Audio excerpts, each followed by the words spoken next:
పెద్దపల్లి జిల్లాలో అంతర్రాష్ట్ర దొంగల ముఠా గుట్టురట్టయింది. రామగుండం మస్జిద్ కార్నర్కు చెందినటువంటి నలుగురు అంతర్రాష్ట్ర దొంగల ముఠాను బసంతనగర్ పోలీసులు అరెస్ట్ చేశారు. నిందితుల నుంచి 28 తులాల బంగారం ఆభరణాలు, సెల్ ఫోను, ఆటో, 7,000 రూపాయల నగదును స్వాధీనం చేసుకున్నట్లు పెద్దపల్లి డీసీపీ రామరెడ్డి తెలిపారు. గత 3 ఏళ్ల నుంచి 3 మైనర్లు, ఒక వ్యక్తి ముఠాగా ఏర్పడి రాష్ట్ర వ్యాప్తంగా దొంగతనాలకు పాల్పడుతున్నారని అన్నారు. ఈజీ మనీ కోసం వరుస చోరీలకు పాల్పడుతున్నట్లు గుర్తించారు. మా Basantnagar sub inspector CI Ramagundam ఇద్దరు కలిసి మస్జిద్ సెంటర్కి వెళ్ళి నలుగురిని అరెస్ట్ చేయడం జరిగింది.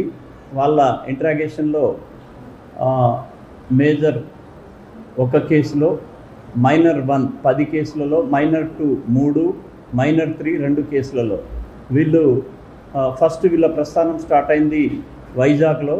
తర్వాత రీసెంట్లీ కూసాయిగూడలో 34 లక్షలకు సంబంధించిన అఫెన్స్, ప్లస్ మన రామగుండం సర్కిల్ బసంత్ నగర్ ఒక వైన్ షాప్లో దాదాపు 7,000 రూపాయల సొత్తును మొత్తం ఎంటైర్ ప్రాపర్టీ వీళ్ళ దగ్గర రికవర్ చేయడం జరిగింది. టోటల్ ప్రాపర్టీ వచ్చేసి 35 లక్షల విలువ ఉంటుంది.